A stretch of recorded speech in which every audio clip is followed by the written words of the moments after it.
Biomolecules.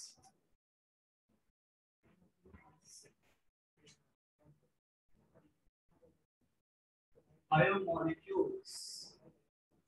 Bio means living. Molecules, you know it. Living molecules या फिर living body के अंदर जो डिफरेंट मॉलिक्यूल्स है जो लाइफ को लाइफ देते हैं या एक्टिव रखने के लिए पार्टिसिपेट कर रहे हैं, जैसे कि carbohydrates, lipids, hormones, vitamins, proteins, amino acids, different molecules. It's the biomolecules. The life वो लाइफ देते हैं। तो सबसे पहले हम बात करेंगे carbohydrates. Half section of this chapter is all about carbohydrates. 50% से ऊपर है उसी के ऊपर। And then a bit of every hormones के बारे में, थोड़ा विटामिन्स के बारे में, थोड़ा प्रोटीन, स्मॉल सेक्शन उसके ऊपर ये है। तो पहले हम बात करेंगे carbohydrates. First one is carbohydrates.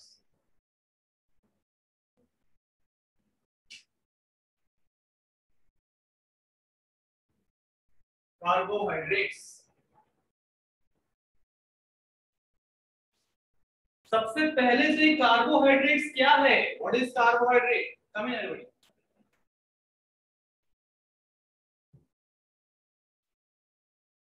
Carbohydrates है क्या?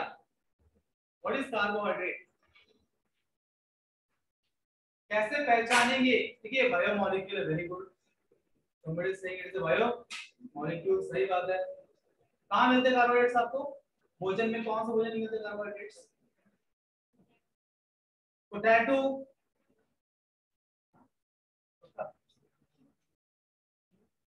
सबसे अधिक कहाँ मिलते हैं आपको? Rice sir, potato. Rice is great source of carbohydrates. चावल जरा खाते नहीं रहेंगे ना, चावल, चपाती, बाकरी खाते हैं, बकरी और चपाती। हम राइस खाते हैं सब इंडिया में। We of carbohydrates. ये कार्बोहाइड्रेट को कैसे पहचानेंगे? आपको है देख के पहचानना नहीं है, मॉलिक्यूल्स को कैसे पहचानेंगे हम कि कार्बोहाइड्रेट से which molecules can be called as carbohydrates? क्या कंडीशन है? They must be polyhydroxy. तीन चीजें जो आपको देखना होंगे। तो कैसे होना चाहिए? पहला पॉलीहाइड्रोक्सी होना चाहिए।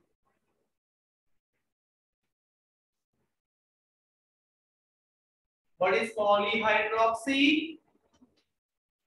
More than one OH groups. Hydroxy group is OH group. एक से अधिक OH ग्रुप प्रेजेंट है, मतलब पॉलीहाइड्रोक्सी मॉलिक्यूल है। जैसे कोई उदाहरण दो मुझे पॉलीहाइड्रोक्सी मॉलिक्यूल कैसे ही जलकौर से पढ़ा होगा आपने, जिसमें एक से अधिक OH ग्रुप है, ऐसा कोई नाम बताओ। Very good, glycol. ग्लाइकॉल में CH2OH CH2OH तो पॉलीहाइड्रोक्सी। और बताओ ऑनलाइन वाले बताओ। हाँ, और ये एग्जांपल है। अरे दो फेमस एग्जांपल, एक है ग्लाइकॉल और एक है ग्लिसरॉल। दो OH वाला ग्लाइकॉल, तीन OH वाला glycerol. CH2OH CH2OH CH2OH। forget this very important compounds. हमने उनका रिएक्शन देखे थे ना separately, their reactions they are saying they are polyhydroxy molecule। सिर्फ पॉलीहाइड्रोक्सी होने से क्या उसको हम कार्बोहाइड्रेट बोल सकते हैं? नहीं जी, it is not the only condition. Glycol polyhydroxy है, ग्लिसरॉल पॉलीहाइड्रोक्सी है, पर वो कार्बोहाइड्रेट नहीं है। कुछ सेकंड कंडीशन नहीं, एक और कंडीशन है, उनके अंदर एक अल्डिहाइड या कीटोन ग्रुप होना चाहिए। They must be having aldehyde or ketone group present, या तो CHO या C double bond। They must have either aldehyde or ketone group present in them, apart from having polyhydroxy. What happened?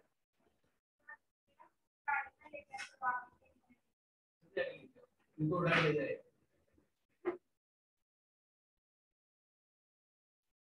Polyhydroxy must have either aldehyde or ketone group, उसमें carbohydrate ketone group present है। अभी भी ये sufficient नहीं है कि इसको हम कार्बोहाइड्रेट बोल सके। एक और कंडीशन है, it must have at least one chiral carbon. तो कंपाउंड में कम से कम at least one chiral carbon must be present. Polyhydroxy होना चाहिए, एक तो भी एल्डिहाइड कीटोन ग्रुप होना चाहिए और एक तो भी कायरल सेंटर उसके अंदर होना चाहिए। What is chiral centre? किसको बोलते हैं chiral carbon? All the four groups must be different.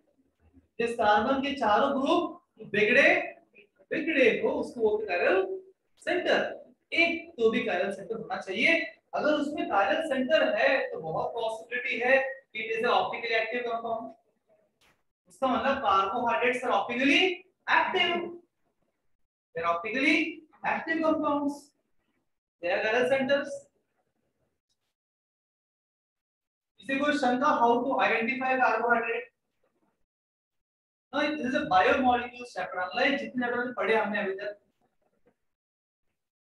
yeah, it is something like chemistry in everyday life या फिर कौन सा चैप्टर था? Polymers, रट्टा मारू। This is one of those रट्टा मारू चैप्टर, ठीक है ना? पर थोड़ा समझ के रखना है यहाँ बायोमोलिक्यूल्स के अंदर, और स्पेशली बायो वालों के लिए बहुत इंपॉर्टेंट है। ये बायो वालों के लिए जो है ना, नीट के अंदर भी बायोमोलिक्यूल्स चैप्टर है और केमिस्ट्री के अंदर भी biomolecule, double biomolecules, it becomes more important. Yes sir.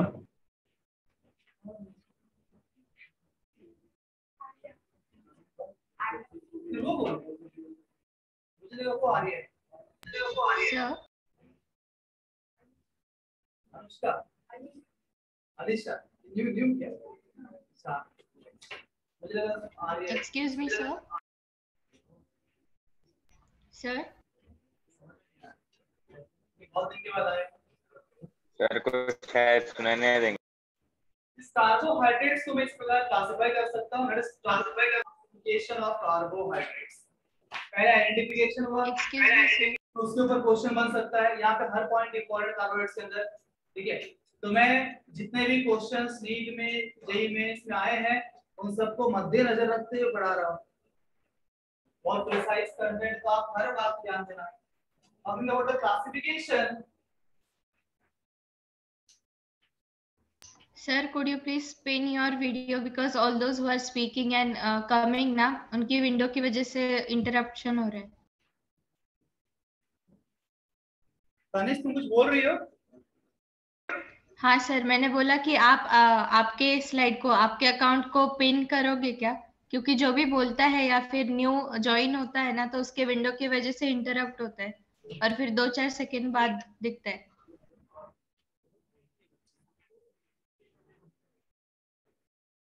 Am I audible, sir? अब दिख रहा है क्या? It's okay. हाँ sir, yes, now it is fine. मैंने स्पॉटलाइट कर दिया मेरे video. Yes sir.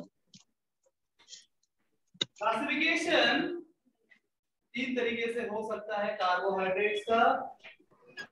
We can classify based on the molecular size. Based on the molecular size. We can classify based on the taste. We can also classify based on reducing or non-reducing nature.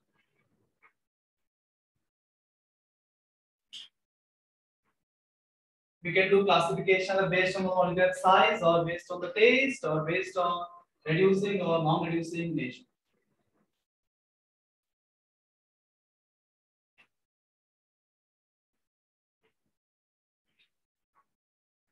Let's start one by one. सबसे पहले हम बात करते हैं based on the molecular size. So based on the molecular size, we can classify them as monosaccharides, oligosaccharides and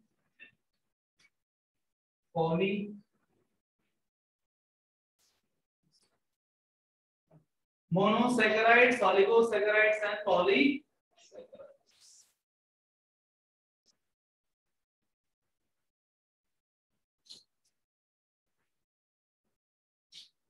जैसे polymer chapter में polymer का meaning ये मर मतलब क्या?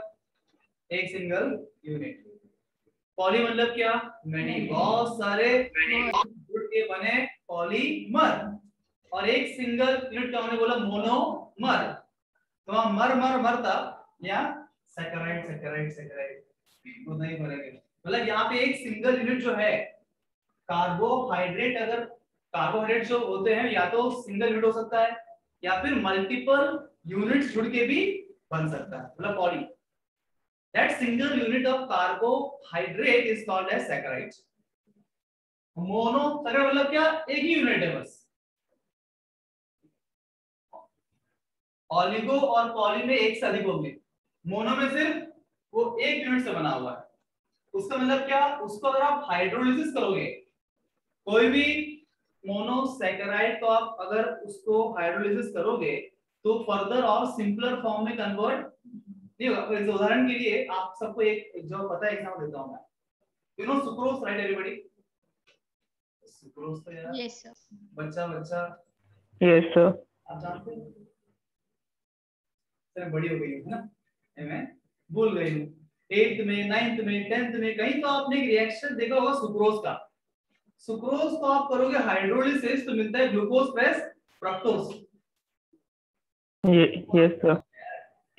हाँ सर। देखो पता है इसको ना, सुक्रोज को आप डालेंगे पानी में तो मिलेगा ग्लूकोज प्लस फ्रक्टोज। तो सुक्रोज बेसिकली क्या है? Disaccharide.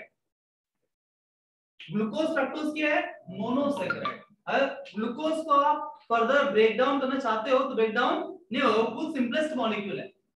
It is the simplest molecule possible, single unit है, वो फर्दर ब्रेक डाउन नहीं हो सकता है। So monosaccharides basically that cannot be converted into more simpler forms.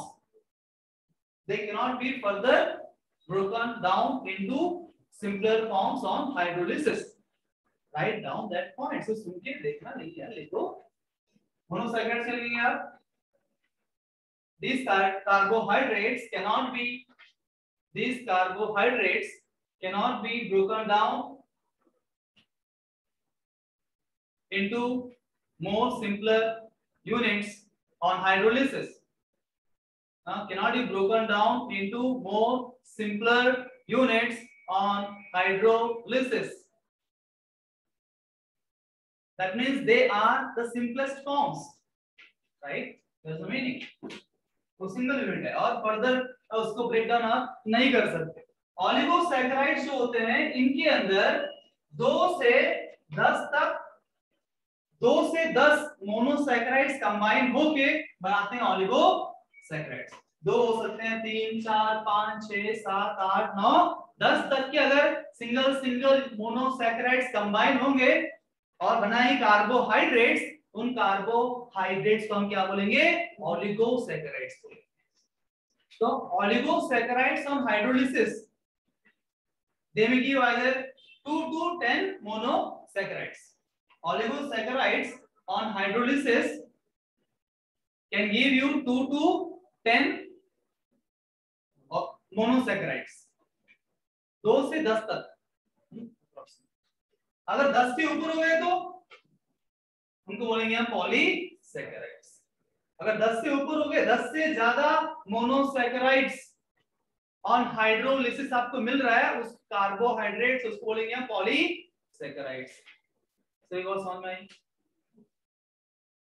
everybody online understood? Yes sir. Yes sir. Yes sir. Yeah. So simple.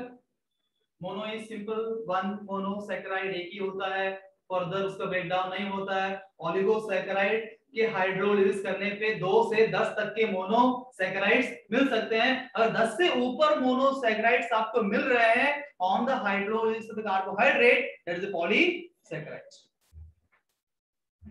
That is the definition point of view, identification. Now examples for them are important.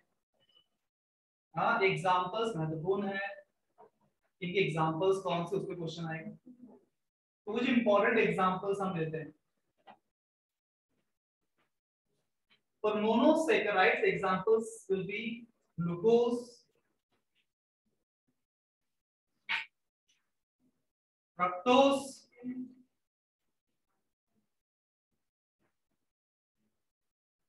galactose,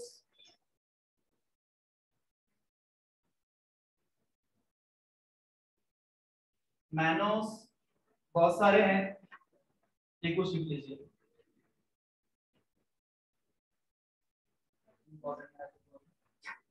अब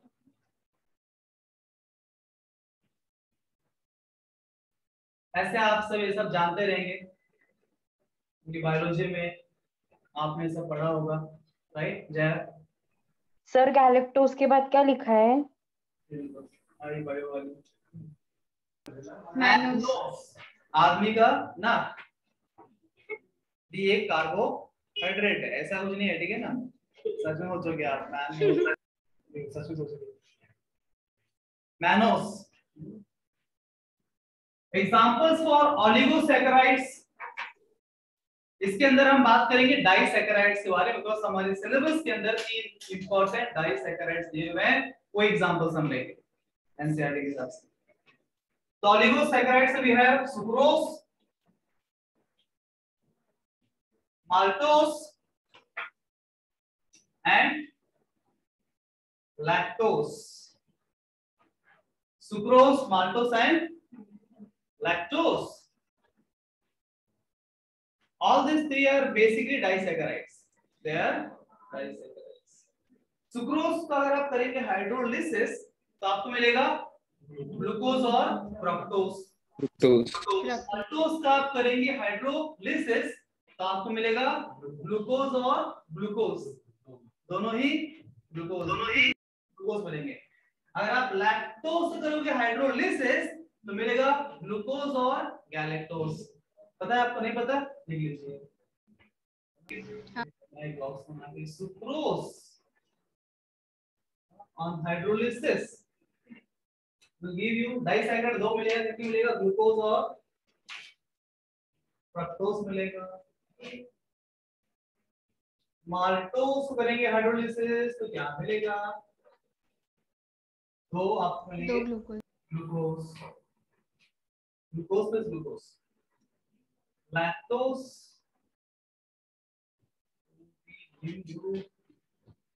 glucose plus galactose.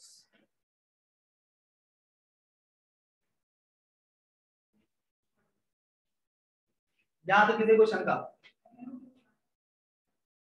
No, sir. No sir. No sir. यहाँ पे इसी को नहीं।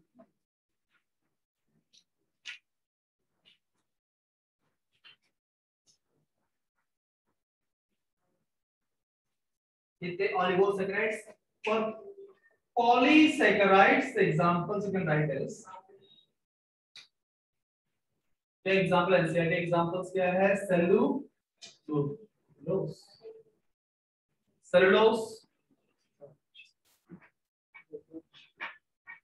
starch and glycogen.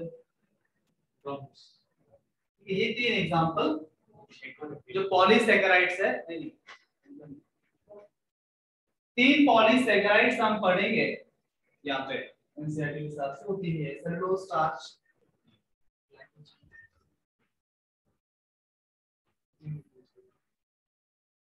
ठीक है। ये था हमारा पहला classification based on the molecular size. अब बात करते हैं दूसरे क्लासिफिकेशन के बारे में। कुछ तो किताब खोल के ही बैठे, अगर सर कुछ गलत पढ़ाएंगे तो हम rectify. Thank you very much. सोचते हो यार आप लोग मेरे लिए ना, कौन सोचता है टीचर के बारे में? मैंने उस दिन बोला था ना I told you right some days back. सबसे खतरनाक डरावना चैप्टर मेरा तो ये मुझसे लास्ट एकदम लास्ट रखता हूँ एंड पे, जबकि वो लास्ट चैप्टर नहीं है राइट। नहीं है। इसके बाद केमिस्ट्री नेगेटिव लाइफ पॉलीमर से बाद आते हैं ना, इसके बाद उसको पहले पढ़ा दिया और इसको धक्का धक्का मार मार के क्या लेके फंस गए चैप्टर खत्म करने। तो ठीक ठाक पढ़ा देंगे, टेंशन मत लो। मैंने एकदम बेकार ही पढ़ाया ना तो भी वो हजारों टीचर में से बेस्ट ही होगा। सो कोई टेंशन। Yes sir. कोई टेंशन और सभी आपके लिए बेस्ट होगा। बेस्ट तो फिर करो जी। बेस्ड ऑन टेस्ट सिंपल है। आप पेपर में जो एग्जाम में क्वेश्चन पूछेगा है ना, this is what kind of carbohydrate है ना, टेस्ट के हिसाब से दो टाइप के हम क्लास में करते हैं, शुगर्स एंड नॉन शुगर्स। पूछेगा ये शुगर है कि नॉन शुगर है, क्या करना, पेपर चाटना, टेस्ट करना राइट। जो मीठा मीठा लगेगा वो क्या है, शुगर। और इसमें कोई स्वाद नहीं होगा वो क्या है, नॉन शुगर।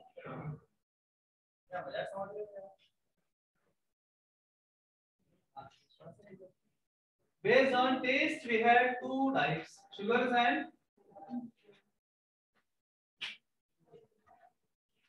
non-sugars.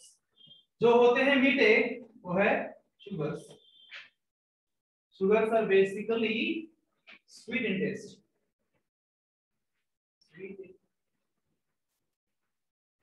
Sugar नाम itself is बहुत common है राइट। शक्कर भी शुगर है, टेस्टी है।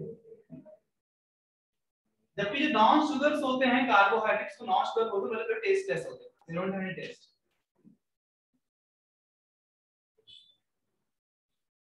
Rather you can say not sweet, they are not sweet। Sugar जो होते हैं वो क्रिस्टलाइन होते हैं, ये एमोर्फस होते हैं। अब क्रिस्टलाइन एमोर्फस सुन के आप 12th स्टैंडर्ड के फर्स्ट चैप्टर के अंदर एंटर कर सकते हो। 12th का Yes, sir. solid state and the first classification was crystalline and amorphous solids। वापस ये last chapter first chapter connect कर रहा है। तो क्रिस्टलाइन सॉलिड मतलब याद है आपको क्या होता है, they have very orderly arrangement, they have orderly arrangement, जबकि amorphous में zigzag हेमियोलर अरेंजमेंट होता है। यस। तो शुगर्स क्रिस्टलाइन होते हैं राइट, शुगर क्रिस्टल्स बोलते हैं, शुगर हम शक्कर खाते हैं ना अभी।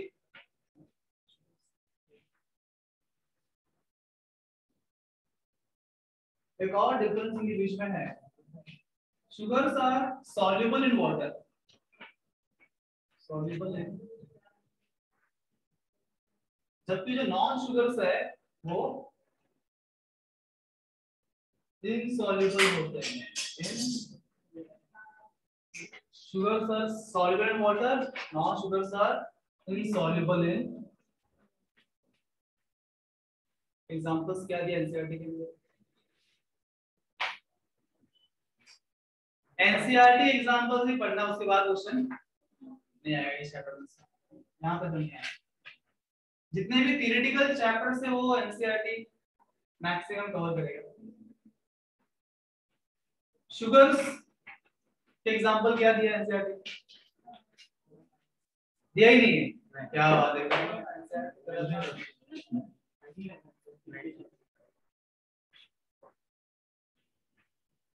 शुगर्स एंड नॉन शुगर्स,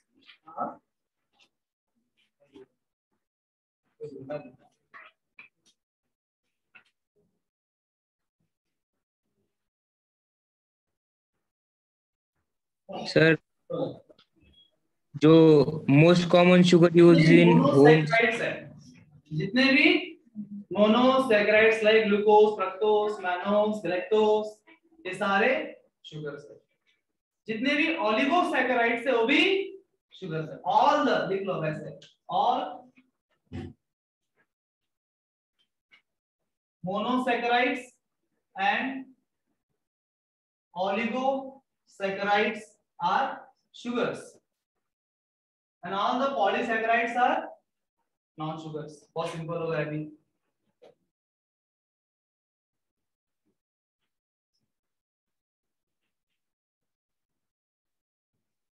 जितने पॉलीसैकेराइड्स वो सारे जो है नॉन शुगर्स।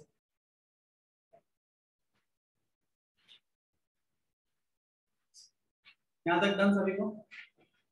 सब याद हो गया? सब याद हो गया? Yes sir. क्वेश्चन पूछूं? साइंस का क्वेश्चन आगे पर मूव अहेड। प्रश्नोत्तर का समय हो गया है। पहला प्रश्न देव गुलाटी बोल।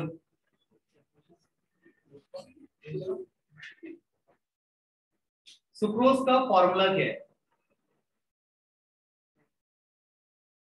पहला प्रश्न ही आता है। आंसर ही सर ने बताया नहीं हमको, सर आपने बताया पर फेमस है ना सुक्रोज का फॉर्मूला, और कहाँ यूज किया? ये सब फॉर्मूलास मैंने आपको सम बेसिक कंसेप्ट में पढ़ाया होगा, मॉलिक्यूलर फॉर्मूला के अंदर फिर पढ़ाया होगा मैंने कहाँ पे, सॉल्यूशन चैप्टर के अंदर। इतना gram of sucrose added in to find the molarity, molality, normality, वहां भी आपको सुक्रोज का फॉर्मूला लगता है। कौन बताएगा सुक्रोज का formula? Raise your hand please. Very good Sumit, बोलो सुमित। C12H22O11। बस करेक्ट। जितने लोगों ने हाथ ऊपर किया है वो सबका सेम आंसर है? Yes sir. Yes sir. Sucrose का फॉर्मूला क्या है? C12H22। ये फॉर्मूला ही पता होना चाहिए भाई। कहां से कहां क्वेश्चन कनेक्ट कर देगा, कौन सा बायोमोलिक्यूल को उतार लेगा और सॉल्यूशन चैप्टर में दे देगा फिजिकल केमिस्ट्री के अंदर, गारंटी नहीं। ठीक है, सुक्रोज है। बताओ थ्योरम उन्होंने, theorem what is the formula of lactose? What is the molecular formula of lactose?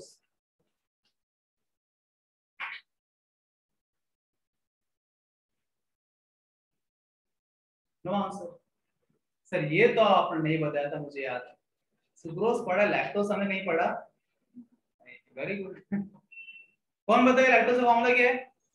Raise your hand. Bio वाले कोई शर्म वरम है कि नहीं आपको? बायो चैप्टर हो गया नहीं हो गया? 11th में है ना चैप्टर बायोमोलिक्यूल्स?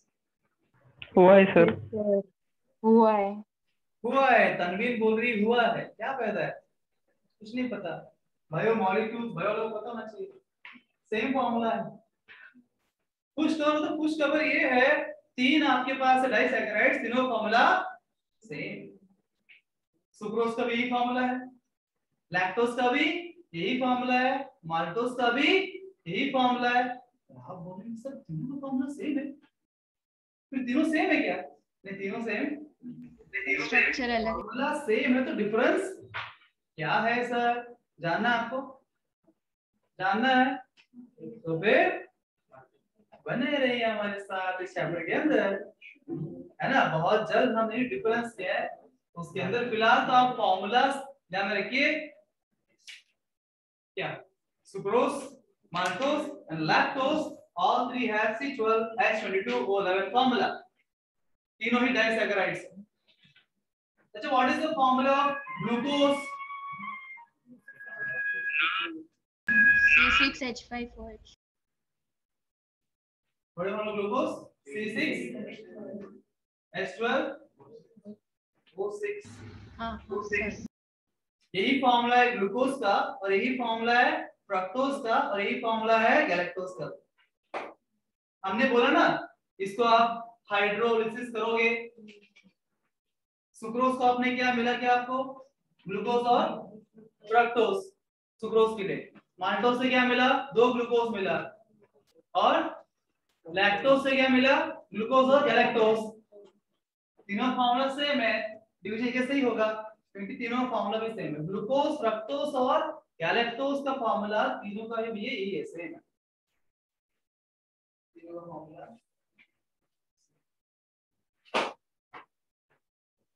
ठीक है, फॉर्मूला इजी है, मॉलिक्यूलर फॉर्मूला। थोड़ा सा मैं कनेक्ट करूं क्या बायोमॉलिक्यूल, थोड़ा सा बेसिक क्वेश्चंस पूछूं। आप तो ऐसे ब्रिलियंट, आपको आता ही है सब कुछ, फिर भी थोड़ा मुझे फिजिकल केमिस्ट्री की याद आ रही है, पूछ लो क्वेश्चन फिजिकल से, इससे कनेक्ट करूंगा। एग्जाम कनेक्टिंग क्वेश्चन भी आएंगे ना, यहाँ से बेसिक क्वेश्चन ही बात करेंगे। कौन बताएगा आंसर?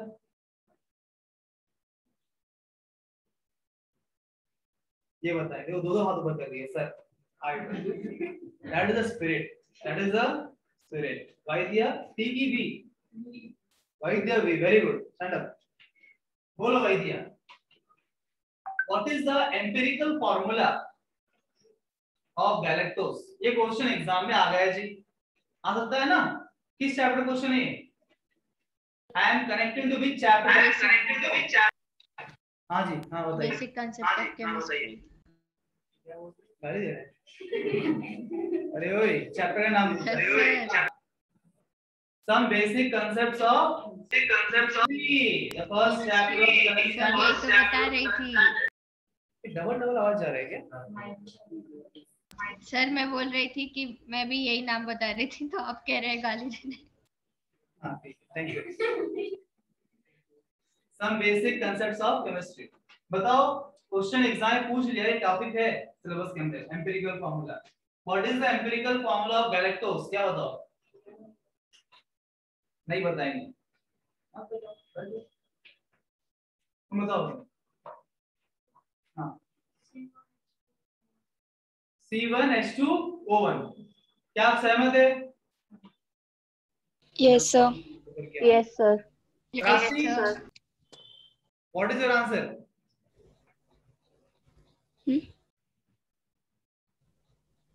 C1H2LO1.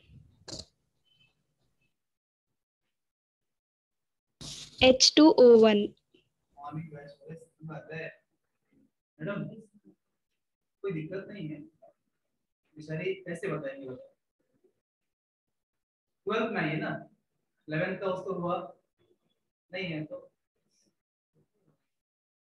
एम्पिरिकल फार्मूला क्या है? एम्पिरिकल फार्मूला बेसिकली इसका सिंपलेस्ट रेशियो निकालना है। ये क्या है? Molecular formula. इसका आप सिंपलेस्ट रेशियो निकालेंगे, 6 1 जा 6, 6 2 जा 12, 6 1 जा 6, CH2O। CH2O is the empirical formula। Simplest ratio निकाल मॉलिक्यूलर फार्मूला का, वही एम्पिरिकल फार्मूला। ऐसे ही एम्पिरिकल मास पूछेगा तो सिंपलेस्ट रेशियो निकाल, एम्पिरिकल फार्मूला बन जाएगा, उसका मास निकाल लो, बनेगा एम्पिरिकल मास। तो मैं स्पेशली उनके लिए बोल रहा हूं जो आप 12th में आए, आप 11th में नहीं थे, उनके लिए सोशल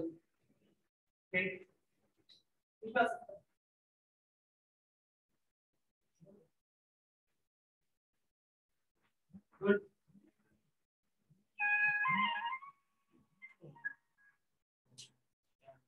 क्लास के बीच में एक और करता है। Okay, let's go ahead the last part of it, that is third classification क्या है? Reducing और नॉन reducing नेचर के हिसाब से हम क्लासिफाई करेंगे कार्बोहाइड्रेट्स को दो type, as reducing sugars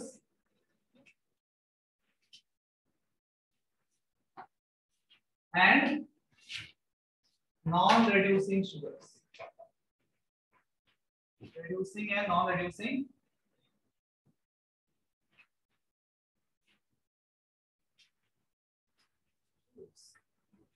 you can classify them as reducing and non-reducing sugars। उनके नाम में भी है कुछ, है ना, reducing, non-reducing, right? मतलब क्या? reducing sugars वो है जो reduce करेंगे, किसको reduce करेंगे? टॉलेंस रिएजेंट को reduce करेंगे, बेनेडिक्ट सॉल्यूशन को reduce करेंगे और फेलिंग सॉल्यूशन को reduce करेंगे। कुछ याद आ रहा है? टॉलेंस रिएजेंट, बेनेडिक्ट सॉल्यूशन, अरे आर्ट होता है ना, क्या आर्ट होता है? हाँ सर, हाँ? अभी तो पढ़ा हमने कीटोन्स एल्डिहाइड्स में।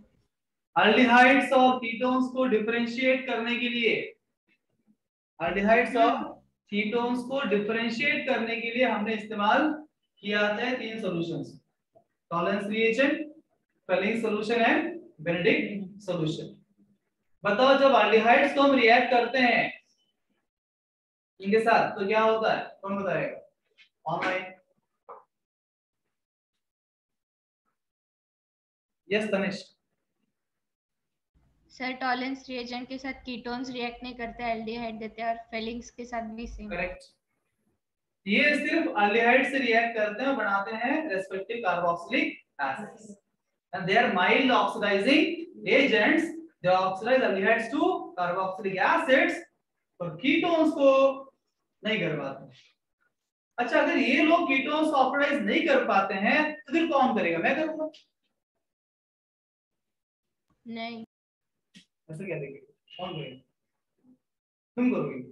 अरे मैं नहीं करूँ तो ये करेगा। बताओ करण बाउजर, कौन करेगा? कीटोन्स को ऑक्सीडाइज कौन करेगा? अगर टॉलेंस रिएजेंट नहीं कर सकता है, वेनेडिक सॉल्यूशन नहीं कर सकता है, फेलिक सॉल्यूशन नहीं कर सकता, फिर कीटोन्स को ऑक्सीडाइज करेगा तो कौन करेगा? बोलिए करण बाउजर। No idea sir. पढ़ेगा तो आइडिया आएगा ना पुत्र। तू कल से एकेडमी आ जा। सुबह 8:30 बजे सुबह एकेडमी दिखना चाहिए तुम्हें। बहुत दिन से गायब हो गए, पढ़ रहे हो नहीं पढ़ रहे, कुछ भी आता पता नहीं। Come tomorrow academy sir. Karan. Next Mansi Shinde, बताओ कौन करेगा ऑक्सीडाइज? KMnO4। Very good. कौन करेगा? KMnO4 करेगा। और K2 Cr2O7 करेगा। Strong oxidising agents like KMnO4, K2 Cr2O7, ketones to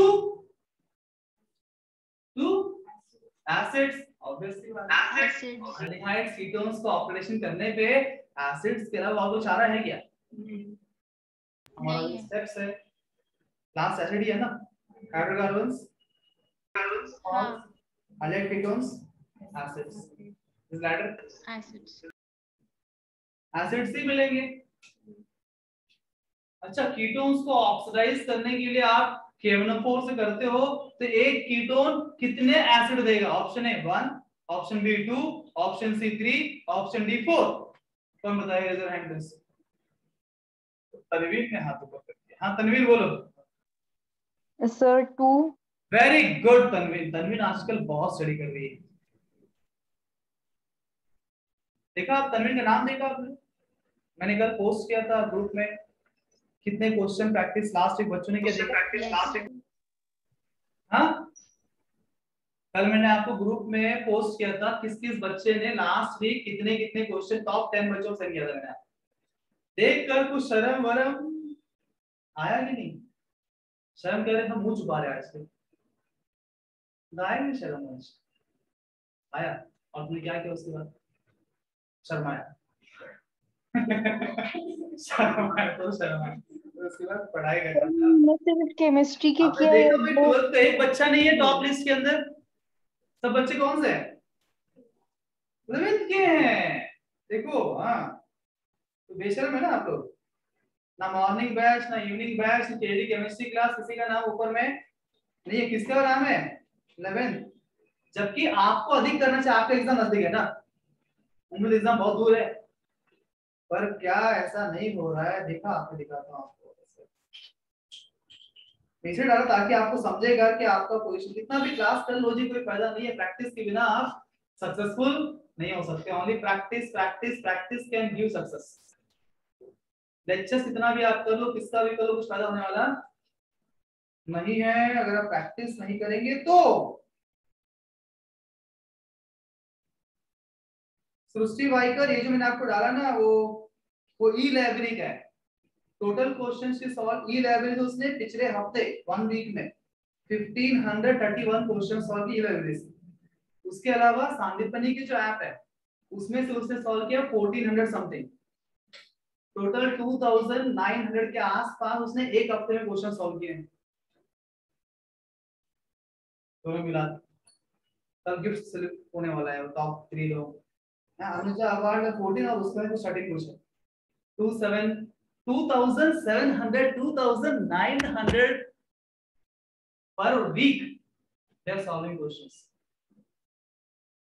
क्या जोश है, क्या जुनून है, उनको तो रिजल्ट आना ही है ना। और आप है 12th में, खत्म होने को आया सिलेबस, और अभी कुछ महीने के बाद एग्जाम आने वाला है, और 12th को अच्छे 2-3 बच्चे हैं, हाँ मानसी माने वगैरह वगैरह 2-3 लोग कर रहे हैं, और बाकी लोग क्या देखता हूँ। इवनिंग बैच के बच्चों का तो नामो निशान वहां पे नहीं है। हाँ विशाखा, है वो नामो निशान है उधर? तनेश, कुछ नहीं है, नो प्रैक्टिस ऑफ क्वेश्चंस। केजीडी वालों से ये कौन पता है दोनों में से कोई तो एक कौन करता है? हाँ कौन है, श्रेया की श्रुति? Shreya is solving some questions is visible. आपको फिर से बोल रहा हूँ, आपका प्रैक्टिस ही आपको सक्सेस देगा, और कोई सॉल्यूशन नहीं है। तो प्लीज प्रैक्टिस। और मैं डाल रहा हूँ इसलिए भाई 11th के बच्चों को देख तो शर्म आएगी आपको, कोई इतने मतलब इतना पॉसिबल है कि एक हफ्ते में 2000-3000 क्वेश्चन करना संभव है।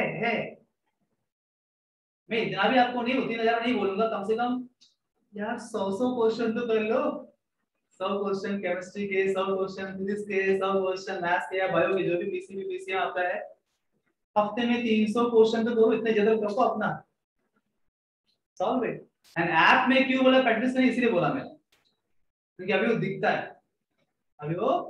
दिखता है कौन कर रहा है कौन नहीं कर रहा है। जो किताब से आप कर रहे हो समझ में नहीं आता है मुझे कि सच में घर पे आप प्रैक्टिस करते हो कि नहीं करते हो, ये समझेगा। जब तुम्हारे पेरेंट मुझे पूछेंगे कि सर बच्चे तो मेरे बहुत स्टडी करती है तो रिजल्ट नहीं आ रहा है, सर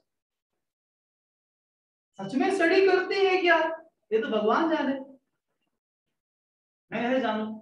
मैं तो भाई ऐप पे देखूंगा कितनी स्टडी करती है। हाँ देखो जी आपके बच्चे ने ये पूरे हफ्ते में एक क्वेश्चन भी सॉल्व यहाँ पे किया हुआ नहीं, फिर रिजल्ट कैसे आएगा? I have to see now one questions on that. Solve, please. Solve इस हफ्ते वापस कंपटीशन है। लास्ट वीक टॉप 3 स्टूडेंट, देखो हर वीक कंपटीशन होता है, हाईएस्ट जितना क्वेश्चन विद एक्यूरेसी है, सॉल्विंग विद एक्यूरेसी भी चेक करता हूं मैं उसके अंदर, वो मेरा ऐप सब दिखाता है किस बच्चे ने कितने में कितने क्वेश्चन सही कितने रॉन्ग किए, पूरा डिटेल दिखाता है। ठीक है, तो हाईएस्ट एक्यूरेसी जो सबसे ज्यादा सॉल्व करेगा हर हफ्ते गिफ्ट्स मिलेंगे आपको। ठीक है, आपका अनाउंस नहीं किया लास्ट वीक, मैंने इस वीक कर रहा हूं।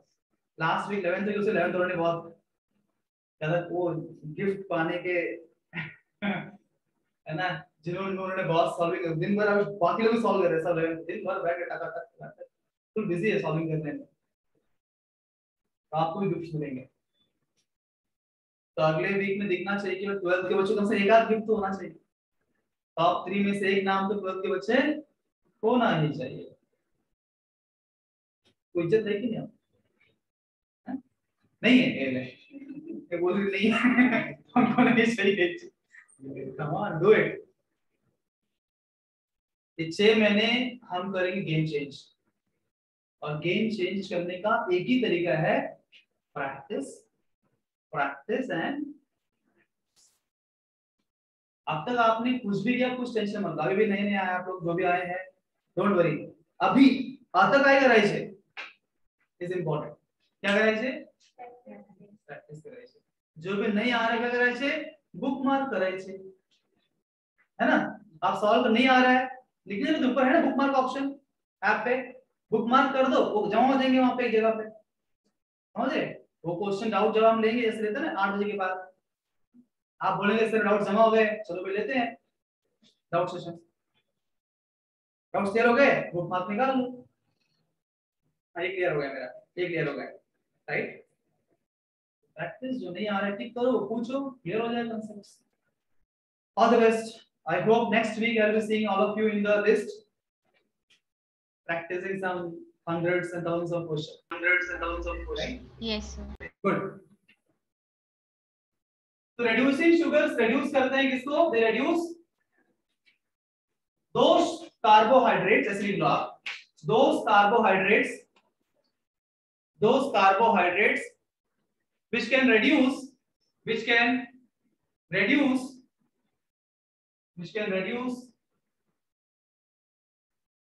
Collins reagent or filling solution. Collins reagent or filling solution are called as reducing sugars. Are called as reducing sugars.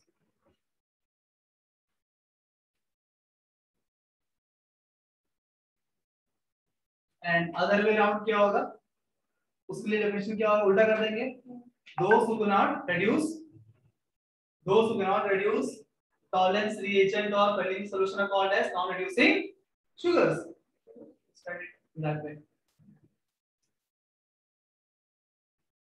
अब इसमें क्वेश्चन आता है, which of the following is reducing sugar? कैसे पहचानने का? पहले डेफिनेशन लिख लीजिए. डेफिनेशन लिख दिया.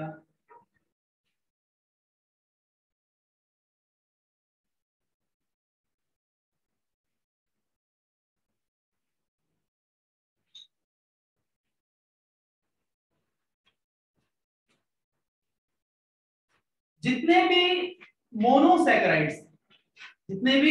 Monosaccharides they all are reducing sugars.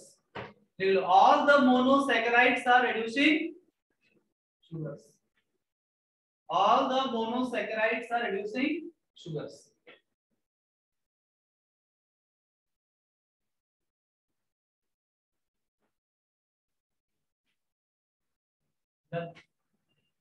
वैसे यहां पे लिखिए, all the polysaccharides are non-reducing sugars. All the polysaccharides are non-reducing sugars. अब monosaccharides सब reducing है, polysaccharides सब non-reducing है, तो सर वही तो बच गया है. कौन बच गया है? oligosaccharides बच गए. वो 3 disaccharides जो हमारे एनसीईआरटी में है ना? What about those 3?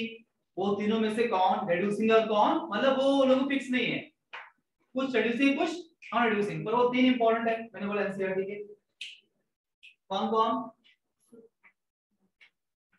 Sucrose,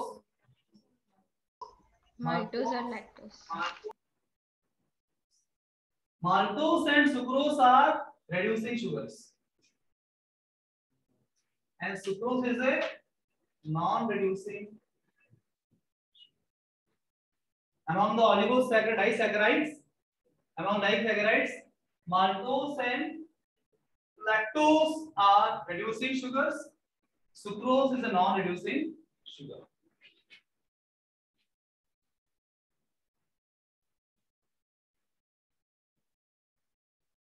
Done. Generally अगर हम कंसेप्चुअली बात करते हैं ना, इसको अभी ये तो हमने बहुत सिंपल याद रख लिया है, मुद्दे की बात है एग्जाम के हिसाब से, और कंसेप्चुअली अगर हम बात करें इसको बोलते हैं रिड्यूसिंग नॉन रिड्यूसिंग. कैसे पहचानते हैं? मॉलिक्यूल को देखिए. अगर आपको मॉलिक्यूल दिया हुआ है सम मॉलिक्यूल एंड टोल्ड दैट ये मॉलिक्यूल जो है रिड्यूसिंग है कि नॉन रिड्यूसिंग, अगर नाम दिया है तो इनमें से आप बोल देंगे आराम से. अगर पूछे ग्लूकोज तो क्या बोलेंगे आप? Glucose reducing, galactose, maltose, reducing, lactose, sucrose, reducing, non-reducing, glycogen, है ना? non-reducing. इससे अगर नाम दे तो आराम से बोल देंगे, पर मान लो नाम केवल कुछ फॉर्मूला दे दिया, इनमें से ही हो सकता है, पर आपको फॉर्मूला याद प्लस स्ट्रक्चर दे दिया उसने. अब इस स्ट्रक्चर भी ना अलग अलग प्रकार के, हम कल बात करेंगे उसके ऊपर, सब स्ट्रक्चर के बारे में बात करेंगे. मैंने इसको क्लासिफाई किया छात्रों को वैसे, ताकि किस लेक्चर में क्या पढ़ा हूं. कल हम पूरे स्ट्रक्चर्स के ऊपर पूरा देखेंगे, साइक्लिक स्ट्रक्चर्स, पायरेनोस, फ्यूरानोस, है ना? तो एक तो ओपन चेन ग्लूकोज है. अब ग्लूकोज तो तुम एक पर्टिकुलर फॉर्म लर्न नहीं कर सकते, उसका ओपन चेन मॉलिक्यूल एक जैसा होगा, फिर साइक्लिक फॉर्म ग्लूकोज भी होता है। फिर साइक्लिक में दो फॉर्म होगा, एक होगा पायरोनोस और एक होगा प्यूरानोस, मतलब 5 member ring and 6 member ring. 6 member ring कुल मिला के वो 3 फॉर्म में एग्जिस्ट करेगा। वैसे हर अब ग्लूकोज तो फिर भी ठीक है, glucose, fructose, their monosaccharides, single single, disaccharides में दोनों मोनोसैकेराइड्स है, दोनों लिंक्ड रहेंगे आपस में, दोनों डिफरेंट डिफरेंट, उसमें 1,6 linkage, 1,4 linkage, 1,2 linkage, so many things are there. तो मान लीजिए आपको बस एक कम स्ट्रक्चर दे दिया, अगर आपको याद नहीं है लिंकेज का तो कैसे पहचानेंगे, आपको देखना है क्या फ्री एल्डिहाइड या फ्री कीटोन ग्रुप है, ये कांसेप्ट है। कार्बोहाइड्रेट्स हैविंग फ्री एल्डिहाइडिक और ketonic group are called as reducing sugars. This is the conceptual definition. You can write it down. Please mute yourself. Sir फिर से repeat करो ना, सुनाई नहीं दिया। रिपीट करते हैं।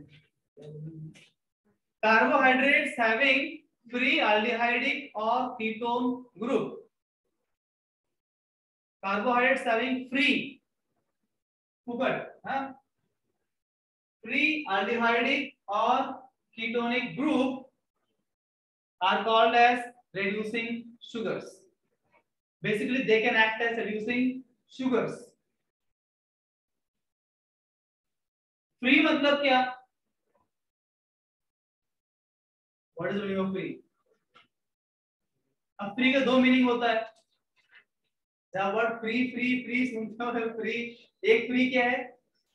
फुकट वाला फ्री, ये फ्री है, वो फ्री है, सभी हम दे रहे हैं ना अपना ऐप, फ्री फ्री फ्री।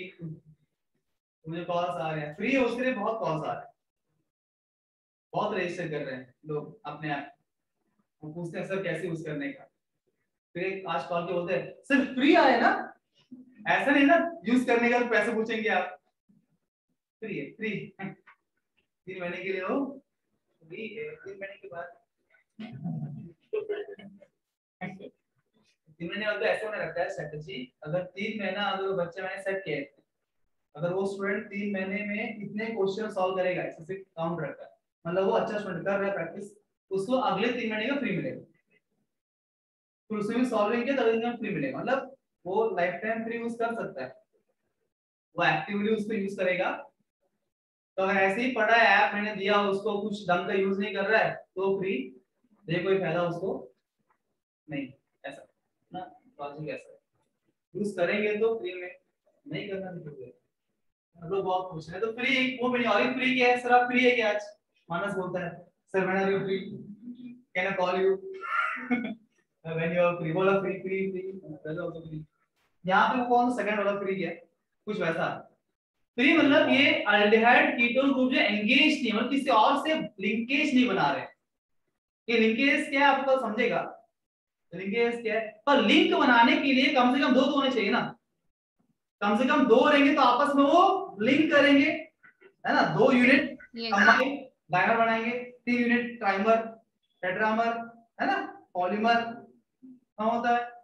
तो ऑलीसैकेराइड्स और पॉलीसैकेराइड्स, सॉरी ओलिगोसैकेराइड्स और पॉलीसैकेराइड्स में तो एक से अधिक लोग होते हैं, तो उनको आपस में लिंक करना पड़ता है बड़ा चेन बनाने के लिए, और जो मोनोसैकेराइड तो अकेला है ना, मोनोसैकेराइड तो अकेला है, उसको तो कोई लिंक करने की जरूरत ही नहीं है, तो उसका जो aldehyde ketone group bind free होगा, किसी लिंकेज बना नहीं रहा, सी डबल बॉन्ड तो CH जैसे वैसे ही रहेगा, उसीलिए हमने बोला all the monosaccharides are reducing sugar because they have free aldehydic ketonic groups जो उनके अंदर होगा,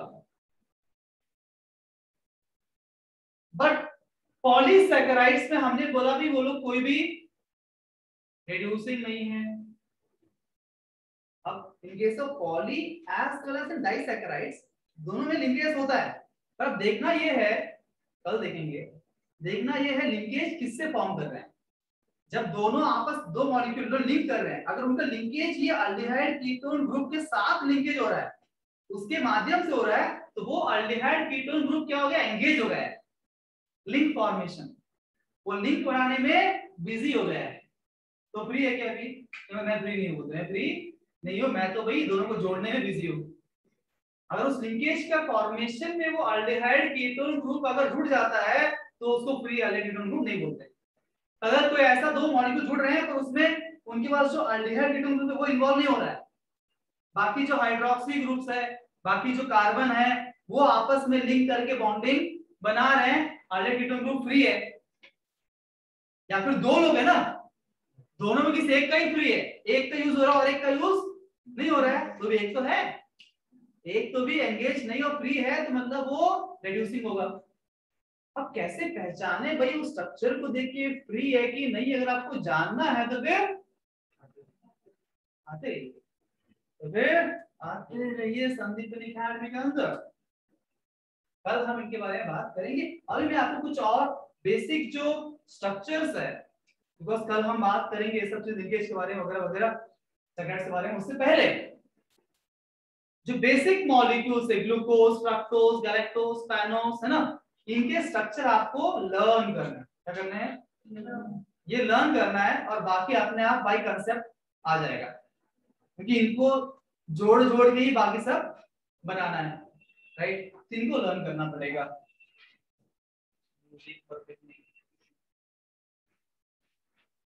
बायोमॉलिक्यूल्स है ना, तुम क्या देख रही है? स्टार्टिंग में देख रहा हूं ऐसे कैसे मारेंगे मुझे। चलो पीछे बैठ जाओ, आगे बस डरा रही है ना? मैंने कोई कंप्लेंट नहीं की तरफ से, मैंने किया है कि कंप्लेंट फिर ना अपने दोस्त से सीरियसली देख रही है, हंसती नहीं। देखो मानस के साथ देखो, तो ऐसे ही हंसता है, हंसते रहने का, खुश रहने का, क्या टेंशन नहीं। So important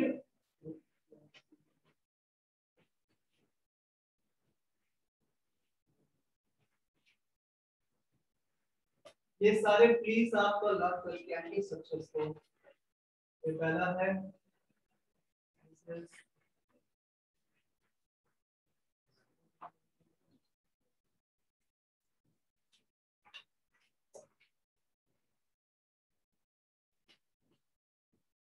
D glyceraldehyde. ये डी आगे क्यों आया बताऊंगा मैं, पहले आप ये ग्लिसरॉल्डिहाइड।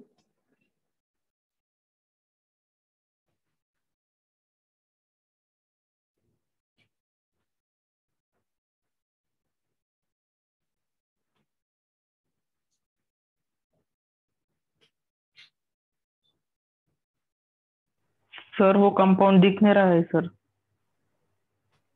शाइन हो रहा है वहां पर। यस यस, दिख रहा है ना अभी? Yes yes sir. सर। हाँ,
सर वो कंपाउंड थोड़ा नीचे लीजिए ना।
सर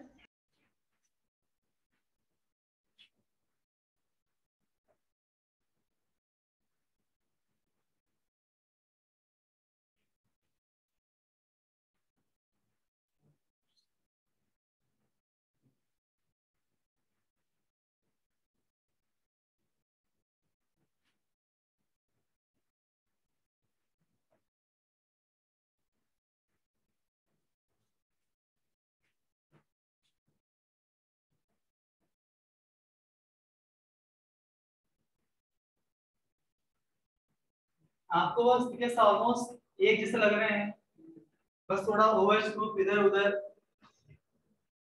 पोजीशंस लॉजिकली साथ में रख के आप पढ़ने इजी रहेगा। इसी OH ग्रुप का यहाँ है उतनी फर्क है। सबका फॉर्मूला भी सेम है, एटलीस्ट चेक करो मेरे साथ नानोस इसी मॉडल से।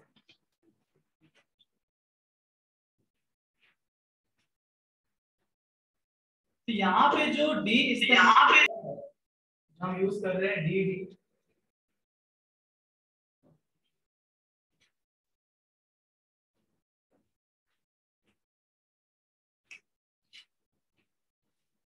Done everybody?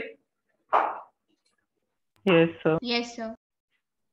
अब ये सिंपल जो आपको लिखा है फॉर्मूला से ही पढ़ के आना है, ये रट्टा मारना है और इजी अगर आप साथ में रखे पढ़े तो आसान रहेगा। फ्रक्टोज में आपको कीटोन दिख रहा है, फ्रक्टोज में कीटोन है, मैनोस में अल्डिहाइड ग्रुप, गैलेक्टोज में अल्डिहाइड है, ग्लूकोज के अंदर अल्डिहाइड है। तो मोनोसैकेराइड्स को मैं एक और तरीके से भी क्लासिफाई कर सकता हूं as aldoses and ketoses. Monosaccharides can be further classified as aldoses and ketoses, है ना? मतलब क्या? Monosaccharides having aldehyde aldoses and monosaccharides having ketones are called ketosis। वैसा भी हम क्लासिफाई कर सकते हैं, उसको वहीं पे लिख लीजिए जहां हमने लिखा है आपने अल्डोस और कीटोस। अल्डोस का एग्जांपल क्या है? इसमें अल्डिहाइड है, मैनोस में अल्डिहाइड है, ग्लूकोज के अंदर भी अल्डिहाइड है, देयर अल्डोसिस। और कीटोस कहां पे है? फ्रक्टोज पे कीटोन है और कहां पे? ग्लूकोज में ना यहाँ पे हाइड्रोजन है क्या? फ्रक्टोज में ही है ना सर? सबके सब अल्डोस ही है ना? फ्रक्टोज है कि फ्रक्टोज है तो और भी आसान है याद करना। फ्रक्टोज में कीटोन है, बाकी सब राइबोस में डीऑक्सी राइबोस है ना, glucose, galactose, mannose, they all have aldehyde group. Aldose and ketose is from both sides.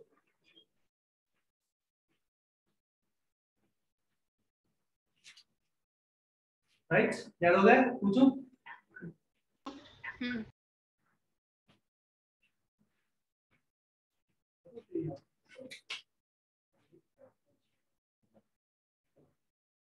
Fructose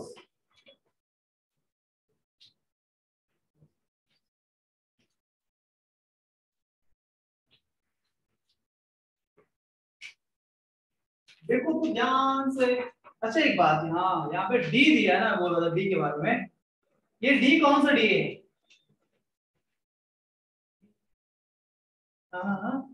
dextro.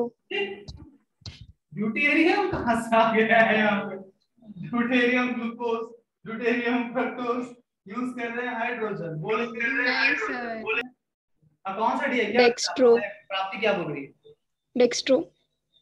थोड़ा लॉजिकल बात बोला है इसने, है? आपने जो लॉजिकल बात बोला है पर गलत है, ये बात अलग है। पर डी मतलब डेक्स्ट्रो बोला तो इट मेक्स सम सेंस, ठीक है? डेक्स्ट्रो लेवो हो सकता है बिकॉज़ आप ग्लूकोज में दो टाइप होते हैं, D glucose, L glucose.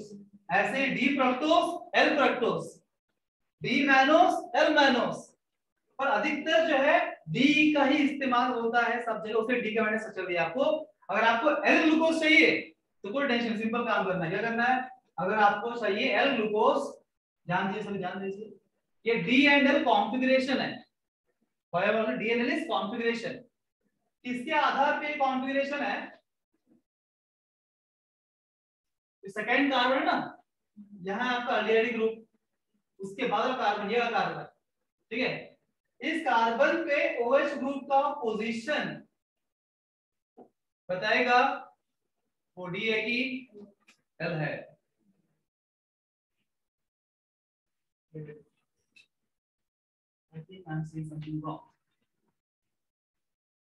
DL के लिए नहीं है, वो अल्फा और बीटा के लिए है, वो बाद में आएगा। दो कॉन्फ़िगरेशन है, एक डीएल कॉन्फ़िगरेशन और एक अल्फा बीटा कॉन्फ़िगरेशन भी है, ठीक है? हम बात कर रहे हैं डी एंड एल। डीएल के लिए लास्ट सेकंड देख, लास्ट सेकंड ऊपर से नीचे देखना, ठीक है ना? Last second carbon, last second carbon पे OH का पोजीशन किधर है देखना है। कहां है यहाँ पोजीशन? राइट साइड पे, सेकंड लास्ट पे, राइट साइड पे है। यहाँ पोजीशन क्या है? राइट साइड पे है। यहाँ पोजीशन क्या है? राइट साइड पे। लेफ्ट साइड पे तो मतलब ये नहीं है, ये एल गैलेक्टोज है, ये डी नहीं है, क्या है? एल। कॉन्फ़िगरेशन क्या बोलता है? अगर राइट साइड पे है तो डी ग्लूकोज, डी आएगा। लेफ्ट पे है तो L for left, L for laevo नहीं है, लिवो का भी लेफ्ट था। पर D and L configuration talks about last second carbon OH group का पोजीशन किधर है? राइट पे की लेफ्ट पे, उससे डीएल कॉन्फ़िगरेशन होता है, राइट? वही है ना? देख लो ये टेंशन इस चैप्टर के बारे में। Yes sir. बहुत मुश्किल से पढ़ा रहा हूं मैं, दिल मेरा धड़क रहा है, धड़ धड़ धड़ धड़। काम कुछ गलत ना बोल दो इस चैप्टर के अंदर, ये कुछ भी नहीं पता इस चैप्टर में, ये पढ़ा रहा हूं। पहली बार मैंने कितने महीने पहली बार प्रिपेयर्ड इस टॉपिक, तो तुम्हारे में नोटबुक लिख रहा था मुझसे एक्चुअली इधर कुछ पढ़ा नहीं सकता सर, बस टाइम है। देख के पढ़ाने में मजा मुझे नहीं आता। देख के पढ़ा सकते हैं किताब खोल के, जैसे मजा नहीं आता ना। जितना हो सके किताब शुरू होना चाहिए, तो अपने को क्या होता है because way depending on memory, memory stress देता है याद रखने के लिए, और उस पर डिपेंड हो गए तो हम तो फिर से भूल जाएंगे इस चीज। ऐसे हमारे पास यहाँ पे स्लाइड्स भी है लास्ट ईयर का, पूरा चैप्टर का मैंने स्लाइड्स लास्ट ईयर बनाए थे। अगर इसको चाहिए स्लाइड से, तो मुझे पता नहीं कैसे इससे निकालने का है। I have complete slides also, I think, for biomolekules. Last year मैंने बच्चों को दिया था slides.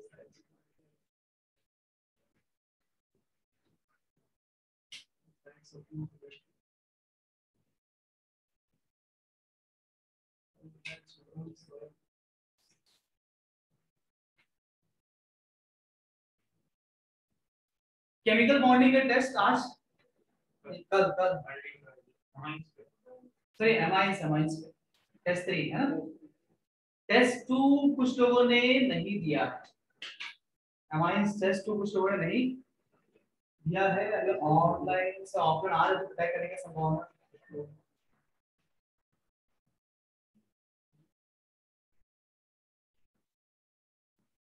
देखो इतना मस्त सर आज है क्या टेस्ट केमिकल बॉन्डिंग पे? साइड सब है, चल रहा हूं क्लासिफिकेशन है ना।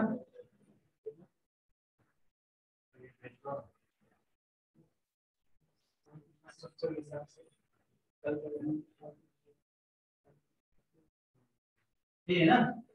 D indicates that OH group at the next terminal from last, right side है मतलब D है, लेफ्ट है तो L है। देखो यार क्या देखो यार देखो इतनी आगे में तक गया वहां पे दूसरे उसमें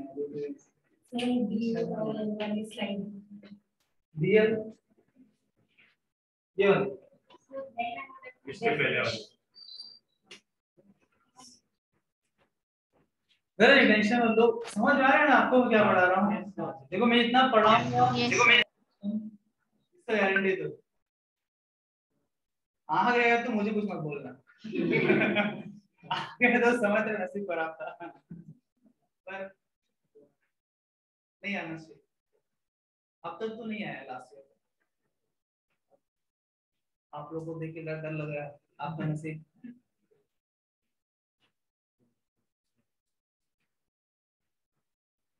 Thank you very much। तुम कहाँ जा रहे हो? KGD वाले 3 बैठेंगे, बाकी सब जा सकते हैं। Excuse me, sir. Thank you very much। Sir एक ही मिनट।